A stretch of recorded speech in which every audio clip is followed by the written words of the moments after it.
Today we will be talking about principles of inheritance and variation. So before we get into it, just by the topic itself, what is inheritance first off? So inheritance by definition is when an offspring is getting certain characteristics passed on from the parents. So parents pass on certain characteristics, certain traits to their offspring, and the process of that is called as inheritance. So if you take a baby, for example, there are certain characteristics of the baby which are passed on from the parents, like how tall the baby is going to grow, or skin color, or eye color, or something of that sort. That passing on of those characteristics from the parent to the offspring is called as inheritance. The next thing would be variation.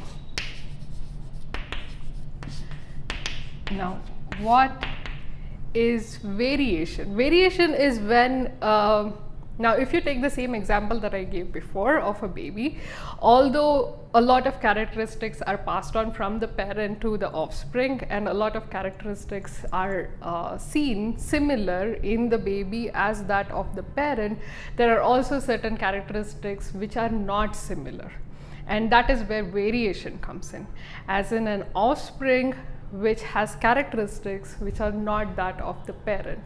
So a change in its characteristics or a difference that is observed in the offspring is called as variation. Now these variations can be morphological,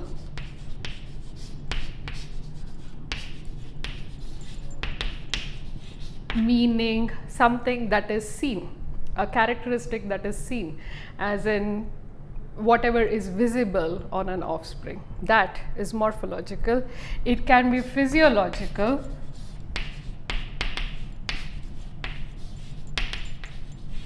these are characteristics which you cannot see, but rather something that is going on inside of the body. So the functioning of the body, the functioning of that specific organism is changed from that of its parents. That is a physiological change. The change can also be cytological, meaning a change that is occurring at the cellular level. So not just about body function, but much more deeper if you go down to the cell level. So there is a change that is happening at the cellular level which is different from that of the parent to the offspring. So that is a cytological change. Or there can be change that happen in behavior. So behavioral changes, of course the word by itself is self-explanatory. So a change that happens in the behavior of the offspring as opposed to that of the parent is called as a behavioral change, and all of these come under variation.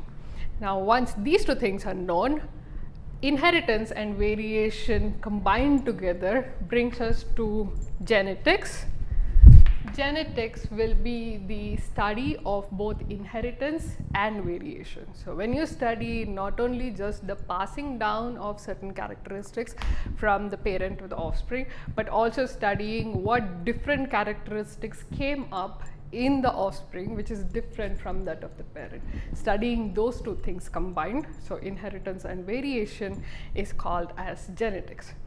Now as you most probably know, genetics of course refers to the genes, and so most of the characteristics that we are seeing that are passed on from the parent to the offspring are coming down through the genes that are passed on from the parent to the offspring.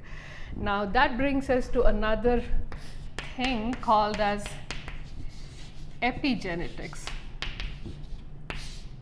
Now epigenetics is changes that are occurring in the offspring, wherein the change is not brought about by the DNA, it is not brought about by the gene. So there is no change that is happening at the genetic level, there is no change that is happening in the gene, but rather there are environmental cues which are going to kind of influence certain changes to happen in the expression of certain genes, and that study is called as epigenetics. So genetics is the study of inheritance and variation combined, and it mostly, for the major part, is going to study the passing off of genes from the parent to the offspring, but epigenetics, we are not going to be talking about the passing on of the genes from the parent to the offspring, but rather how specific genes in the offspring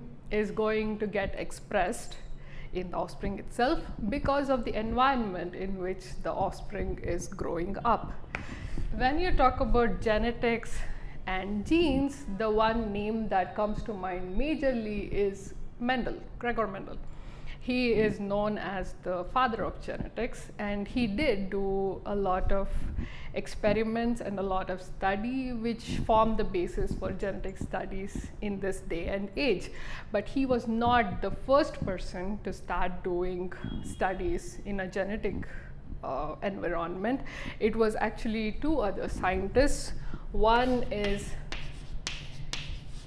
Joseph Kohlreuter, and he did his studies in 1760. Joseph Kohlreuter was a botanist, and he did his studies in the plant tobacco, and he did a lot of hybridization studies where he was going with two different plants and hybridizing them, as in mating them, and studying how that is going to affect the offspring. Another person who was studying was T.A. Knight, and he did his experiments in the year 1790, and he was working on the garden pea, Pisum sativum.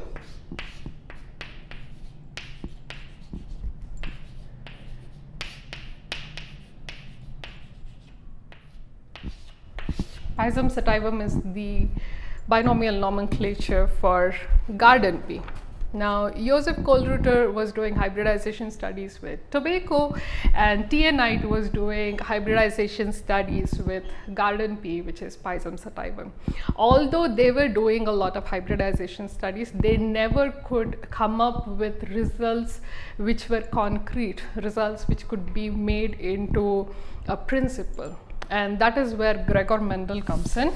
Gregor Johann Mendel was born in 1822 and he lived until 1884. He was born in Czechoslovakia, but he did majority of his studies in Vienna. Now, he of course is known as the father of genetics, majorly because of the amount of work that he did, also the amount of data that he generated and the inferences that he got from it. Now, Gregor Mendel, although he did a lot of his work, and a lot of his work was also published to a certain extent, he was not recognized. His work was not recognized until he passed away. So although Gregor Mendel did a lot of work on genetics, his work was not recognized until he passed away, and his work was actually rediscovered by two other scientists in early 1900s, by Hugo de Vries, who was in Holland, and Karl Correns, who was in Germany. And it was a discovery that was done simultaneously by two different scientists without each of them knowing that they are doing the discovery. Now, the next thing would be to figure out how Gregor Mendel did his work, but before we get into it, there are certain terminologies that you will need to know so that you can understand what exactly Mendel was working on. Now, the first terminology that you will need to know is gene. Now, gene is the unit of inheritance.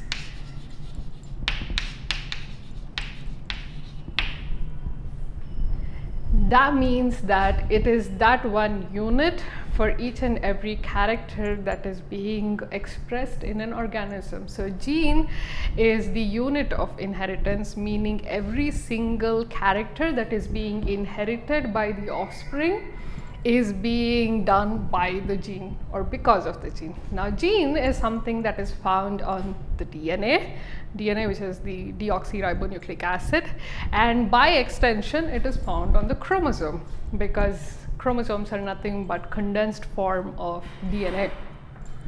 Now, genes sometimes work by themselves, as in one gene will give rise to one character, but most of the times a gene is going to work with other genes and also interact with the environment, giving rise to a specific characteristic. So it is not like one specific gene is responsible for one specific character, as in tallness is not controlled by one specific gene, but rather a multiple array of genes which come together, work together, express together to give rise to tallness as a character. Another thing is the genome. Now, genome is the complete set of genes that are found on a haploid set of chromosomes. So, the complete set of genes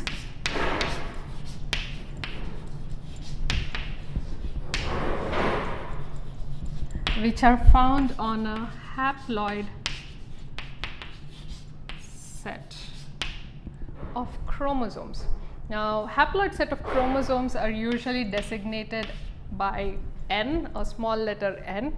And what you understand by haploid set of chromosomes is an offspring always gets half of its genes from the mother and half of its genes from the father. Now, if you think of human beings as an example, a human being is going to have 44 chromosomes in total, plus the sex chromosomes, which will be X and X if it is a girl and X and Y if it is a boy. Now, these 44 set of chromosomes, half of them come from the father and half of them come from the mother. So it will be 22 from the father and 22 from the mother for the autosomal chromosomes. And for the sex chromosome, if it is a girl, one of the X is coming from the mother, one of the X is coming from the father. If it is a boy, one X is coming from the mother and the Y, of course, is coming from the father. Now, so this one set of chromosomes is called as a haploid set of chromosomes. Human beings, or any organism for that matter, have a diploid set of chromosomes, but when it goes for fertilization, the gametes, when they are going to form, they are going to have one haploid set of chromosomes. So a genome is the complete set of genes which are found on one haploid set of chromosomes. Another thing that you would need to know would be allele. Now, allele is the abbreviated form of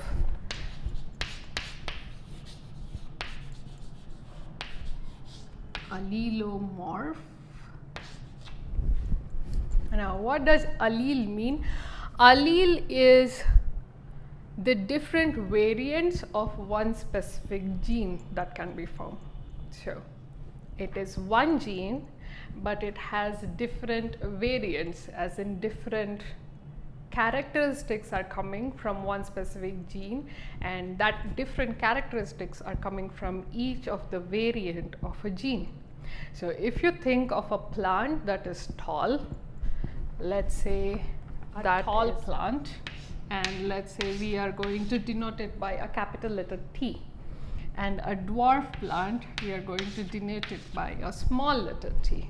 Now, the tallness and the dwarfness are both controlled by one gene. So both of these things are coming from one gene, but the allele of the gene which gives tallness is the tall allele, let's say, and this one would become the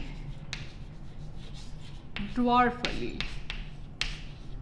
So it is one gene, but it has two different variants.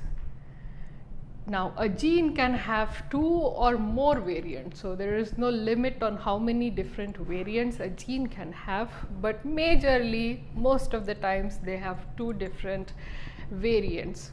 one which will give rise to, let's say, tallness, and another which will give rise to dwarfness, but both of them are one specific gene, and that is called as allele. So the variants of one gene are called as alleles. The next thing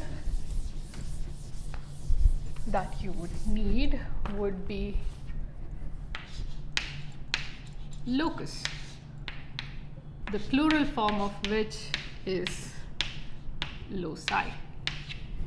Now, locus is the point on the chromosome where a specific allele of a specific gene is found.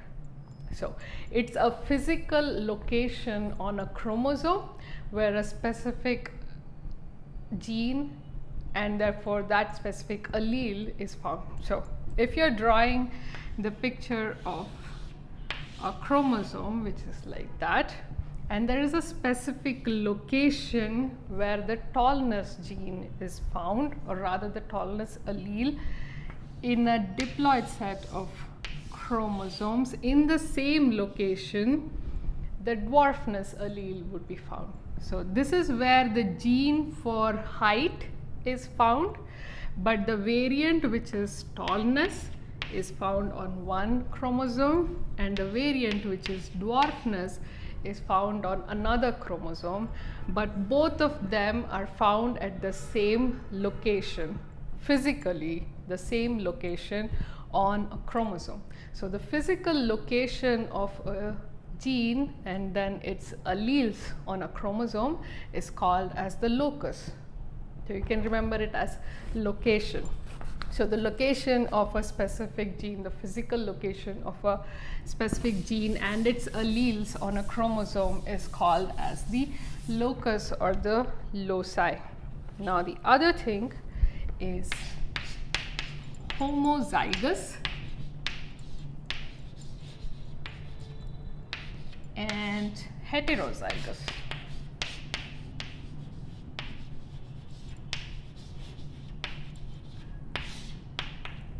Now, as I was talking about one gene having two different alleles, now every organism will have those two alleles present for every gene on its chromosomes. Now, if a set of chromosomes have the same allele, meaning if there is a chromosome pair which has an allele for tallness, but both of them are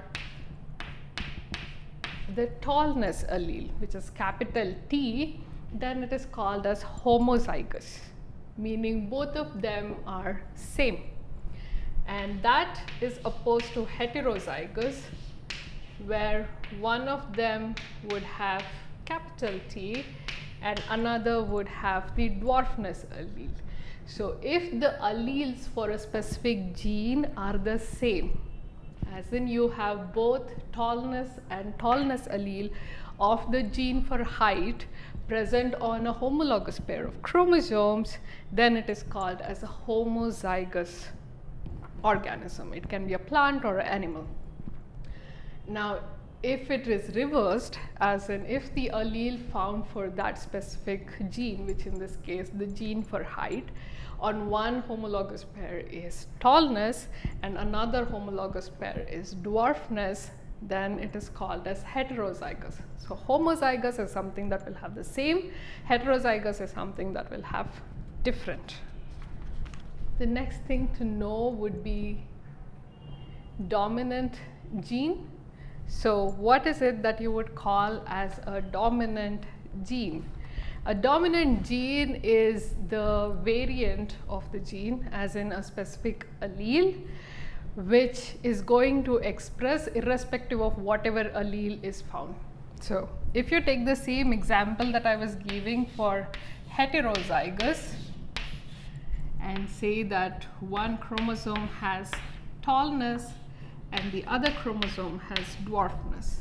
Now let's say there is an organism which has a heterozygous genome where one of the allele for tallness, one of the allele for height is tallness and the other allele for height is dwarfness, which is found on the chromosome. Now, this organism is going to grow to be tall and not dwarf, which means that this specific allele is getting expressed and this allele is getting repressed.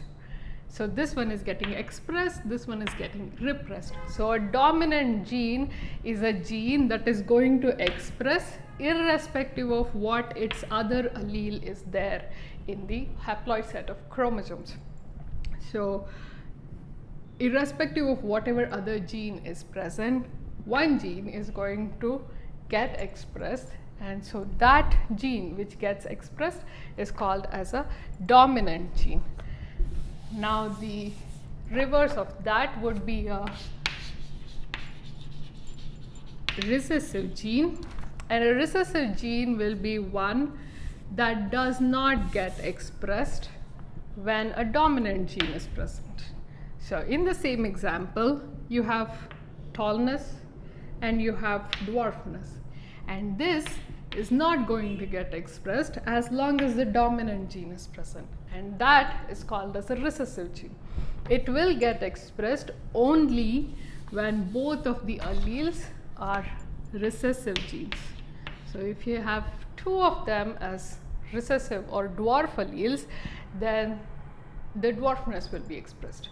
So only when both of them are recessive do they get expressed. If one of them is dominant, it does not get expressed, and that is called as a recessive gene. The next thing or topic that you would need to know would be genotype. Now, what is the genotype? Genotype is the total genetic constitution of an organism. So, the total genetic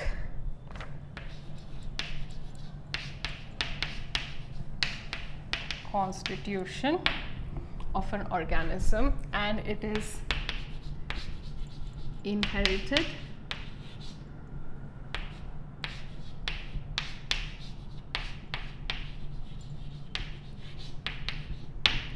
from both parents, right? So genotype is the total genetic constitution of an individual and something that is inherited from both the parents. So you're getting half the set of genes from your mother and half the set of your genes from your father. So combine them together and that gives you the genotype of an organism. Now the next thing would be the genotypic ratio.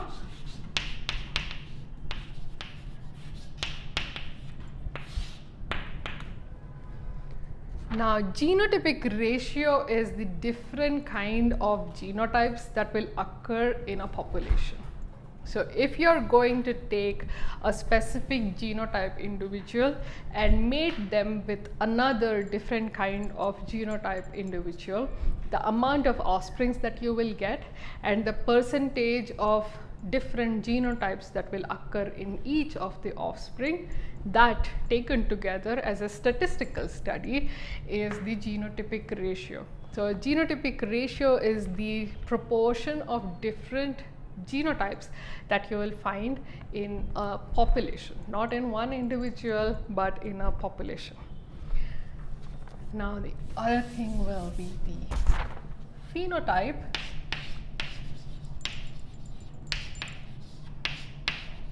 And going from that, you will get phenotypic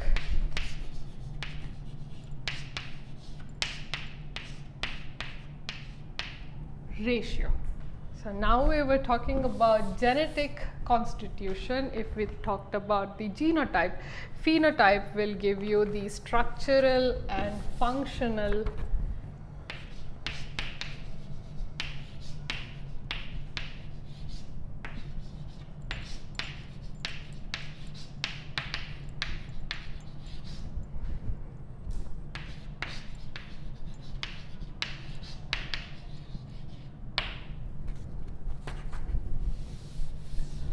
So the total number of structural and functional characteristics that can be observed in one individual is known as the phenotype. So if you think of a plant, for example, the structural and functional things that you can observe in that plant, as in how tall the plant is growing, what color flowers it is producing, what color seed it is producing, how many seeds it is producing. So all of these structural and functional characteristics which are observable, as in something that you can see by yourself, is called as the phenotype.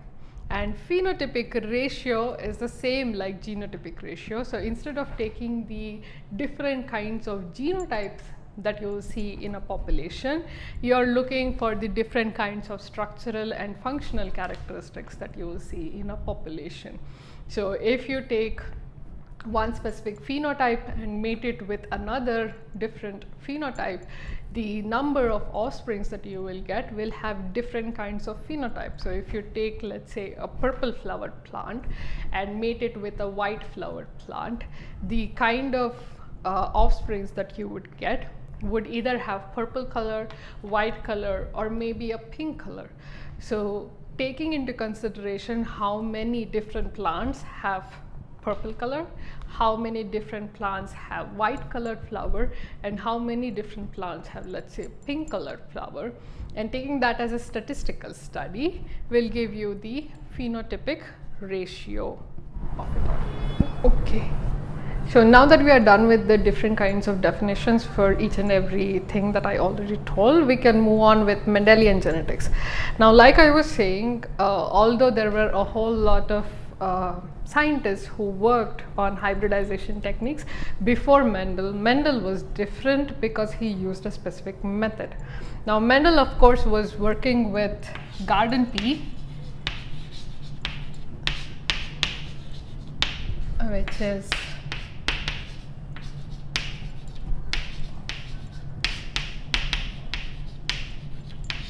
Rhizome sativum, and he used a specific method which is known as the Mendelian method, and we are going to discuss about this because although it was very new when Mendel came up with the method, it has become the basis of scientific study from then onwards. So to this day, when scientists study something, they use this specific method, which is the Mendelian method. Now it has 4 steps. The first step is selection of distinct characters. So selection of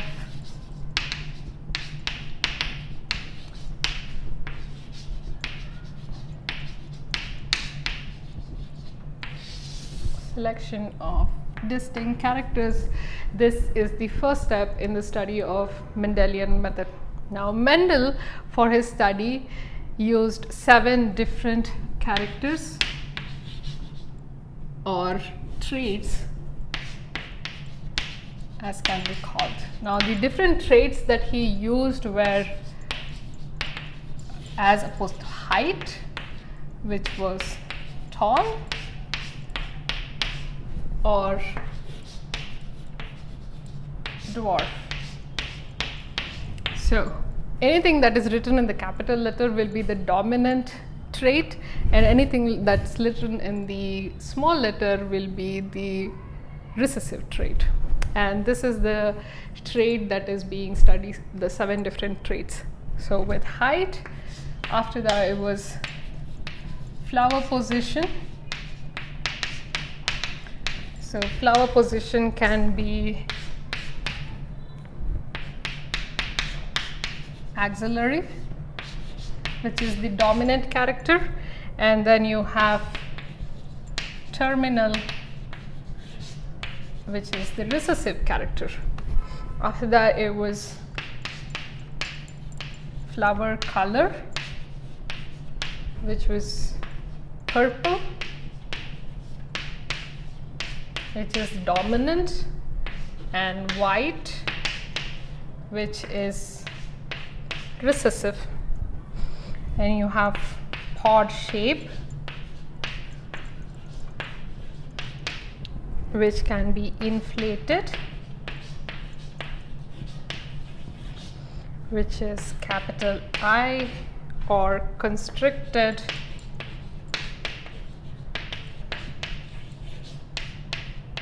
small letter I. You have pod color, which is green, which is dominant, so capital G, and yellow, which is recessive, so small letter G. And you have seed shape, and that can be round, so capital R, or it can be wrinkled, which is the recessive character, so the small r. And seed color, dominant being yellow, capital Y, and recessive being green, so small letter y. So these are the 7 characters, the 7 different traits that Mendel selected. So he specifically selected these 7 different traits and studied only these 7 different traits, with either them being dominant or them being recessive. So you have height, flower position, flower color, pod shape, pod color, seed shape, and seed color, and them being either dominant in the different things like I've written down here, or recessive like it is written down here. So the next step in his study was selection of true breeding varieties. Now, what do you understand by true breeding variety? It means that a variety, or rather let's say a character, for example, okay, let me give you an example in that sense. A character which gets passed on to its next generation and its next generation, irrespective of how many ever times you mate it. So let's say that you took a true breeding tall plant. So you took a tall plant and you mated it with another tall plant. So you have a male and a female tall plants which are being mated. Now both of them will give rise to offspring which is tall.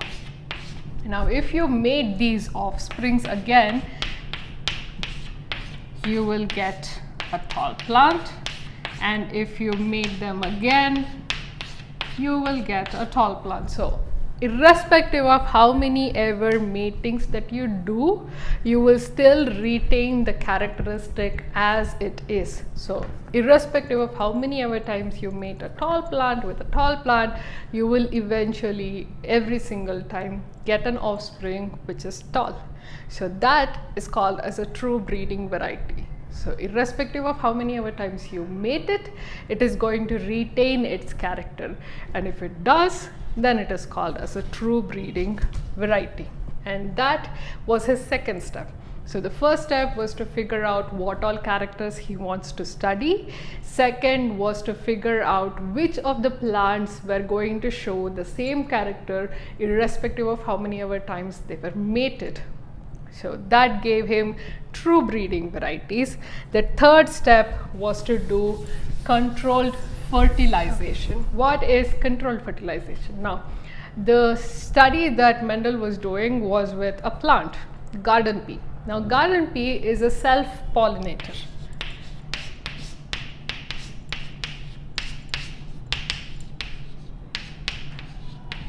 So a plant which is self-pollinating means that when a flower is blooming, the pollen from that flower is going to fertilize the stamen on the same flower.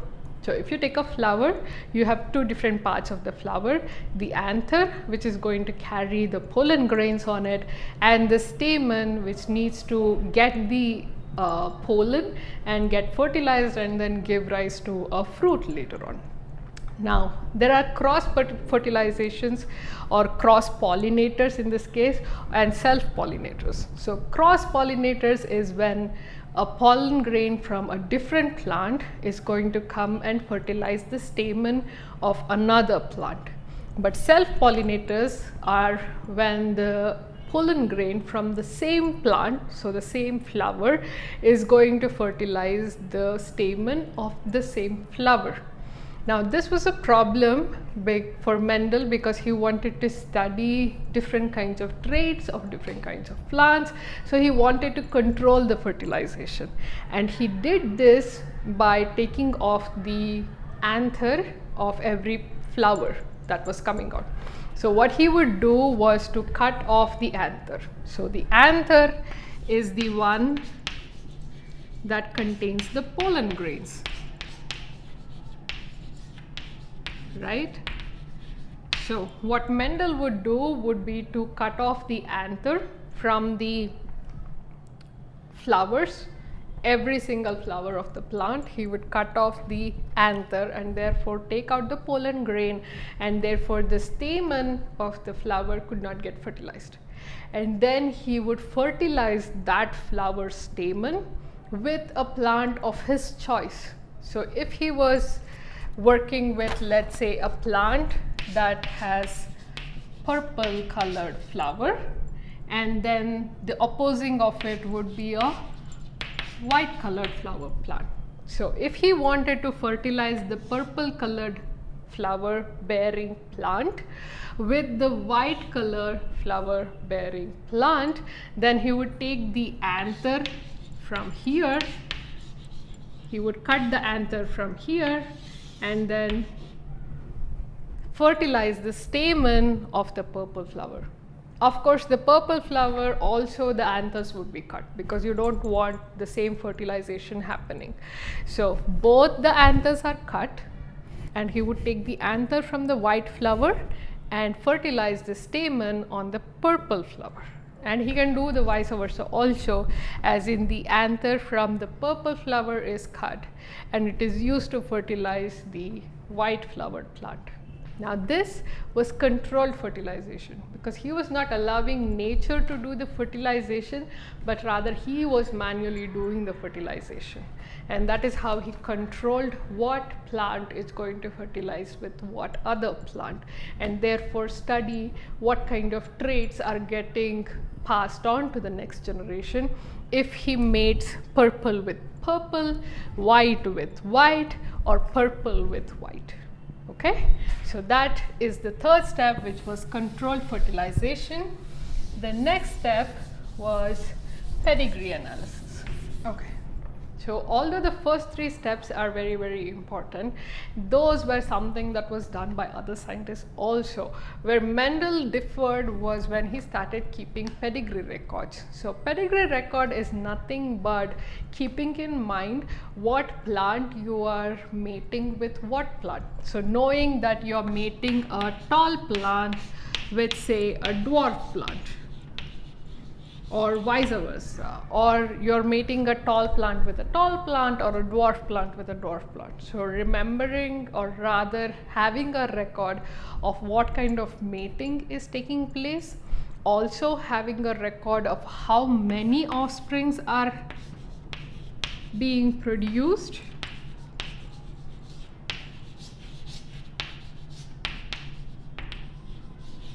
so the number of offsprings that are produced, and then keeping in mind what kind of characteristics each of these offsprings have. So, if you say that there are 100 offsprings which are being produced by this mating, figuring out how many of the 100 offsprings have tallness as a character, how many of them have dwarfness as a character. Okay, so this was pedigree record, and it's a very statistical way of keeping the record. It was a quantitative procedure, so he's just keeping in mind the number that is being used.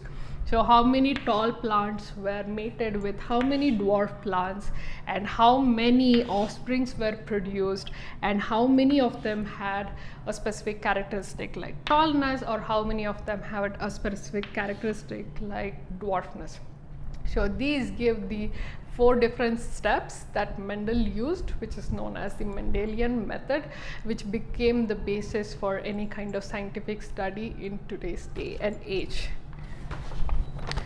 Okay, next we will be talking about monohybrid cross. Monohybrid cross means that you are crossing one specific plant. Let's say in this study it was a plant. So crossing one plant with another plant, but keeping in mind just one trait. Meaning, if you are doing a cross between a tall plant and a cross between a dwarf plant, the character that you're checking is height, or the trait that you're checking is height. So a monohybrid cross is a cross when only one single trait is being questioned. So you are going to question one single trait, which is, let's say, height, and you're going to mate 2 different allelic forms of that trait, which would be tallness and dwarfness. Now, when Mendel was doing his monohybrid cross studies, the first study that he did was with height, and so the 2 traits that he found was either tallness or dwarfness. Okay, so when he did his study, he mated a tall plant with a dwarf plant, but those 2 plants were true breeding varieties. So the first parental generation which was used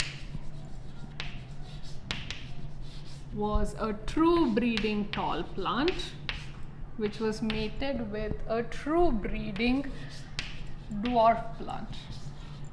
And so the genotype of the tall plant would be capital T and capital T, because it is a true breeding variety.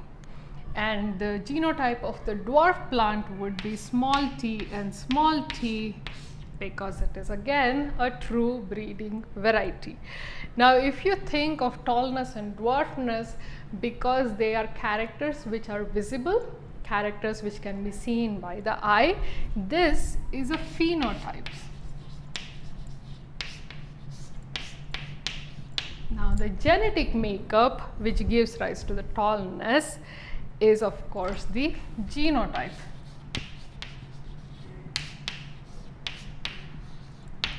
Now, when mating is occurring, that leads to the formation of gametes. So you have 2 gametes forming from the tall plant and 2 gametes forming from the dwarf plant.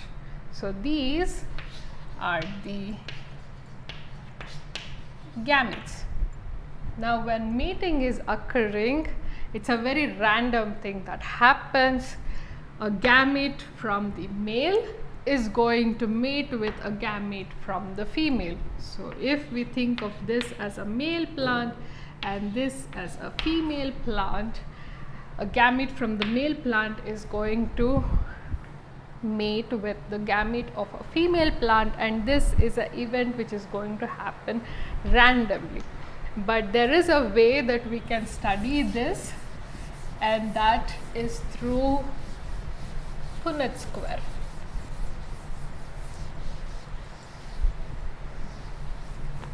So if you take the same parental generation,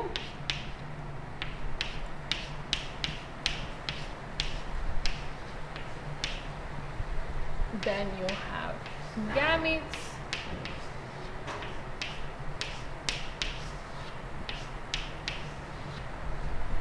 so this is your parental generation, and here you have the gametes, and then you are mating them which you can do with the help of a Punnett square, wherein you have the male, the female. So the male gametes are capital T and capital T. The female gametes are small letter t and small letter t. Mating them, you have capital T, small t, capital T, small t, right? So this is the genotype that you end up with, all of them which are similar, which is all capital T and small t. Now I told you that there is a dominant gene and a recessive gene, and because the tallness is a dominant gene and the dwarfness is a recessive gene, all of these plants, all of these offsprings will have the same phenotype, which is tallness. So all of the plants of this mating will be tall, and the offsprings which came from the mating of the parental generation is called as the F1 generation. It is called so because first filial generation. So F1 is the first filial generation, and it is the offsprings that you get from mating the parental generation. So you take two parents, one which is a true breeding tall, a true breeding dwarf, you mate them and you get all the plants which are tall. Although they are heterozygous genotypically, they are homozygous phenotypically, meaning that they have one tallness and one dwarfness gene in their genotype, but the phenotype, which is the character that is visible, is tallness. So all of them are tall. Now if you were to take the F1 generation and mate them, so the F1 generation, you got a heterozygous tall plant which has one capital T and one small t. So if you take those as parents and mate them, so you have a male plant here, a female plant here. These are the F1 generation, okay, and if you're mating them, you get gametes which are capital T small t being mated with gametes which are again capital T and small t. So do the same mating and you have capital T small t, right? Now mating, you get capital T, capital T, capital T small t, capital T small t, and small t small t. Now this is different from what you would find in F1 generation. So in F2 generation, with respect to phenotype, you have three offsprings which are tall and one offspring which is short. So phenotypically, you have three which are tall as opposed to one which is dwarf. But if you take genotype, you have one which is a true tall, so this is homozygous, two which are tall but heterozygous, and one which is dwarf, and this is again homozygous. So this would become the F2 generation, and that is the second filial generation. So you took the F1 generation mated it with another F1 generation. So you have gametes which are capital T, small t, small t, mating them using the Punnett square. You have one homozygous tall, two heterozygous tall, one homozygous dwarf. Now the thing that you need to remember is that in the F1 generation, the dwarfness was not to be found. It became known only in the F2 generation, and that is something Mendel was a little confused about, or rather he figured out by himself, was that the gene that disappears, or rather the character that disappears during the F1 generation, so in this case a dwarf plant which did not appear in the F1 generation but appeared in the F2 generation, is a recessive trait, and the character which appears in the F1 generation, which is a tall plant, is the dominant trait for that. So that is what he figured out from monohybrid cross, and he repeated the same monohybrid cross with all the other 6 different characters, the 6 different traits that he had selected. So he did not do it just with the tallness, or rather height, he did it with the other things like the flower position, seed color, seed shape, pod color, pod shape. So every other thing that is there, he tested monohybrid cross with all of them, and he got the exact same result. And so he figured out that the trait which appears in F1 generation is the dominant trait. The trait which appears in the F2 generation but does not appear in the F1 generation is the recessive trait. Okay, so this is all that he inferred from monohybrid cross. Now as he was doing all of his monohybrid cross, he did another thing called as the reciprocal cross.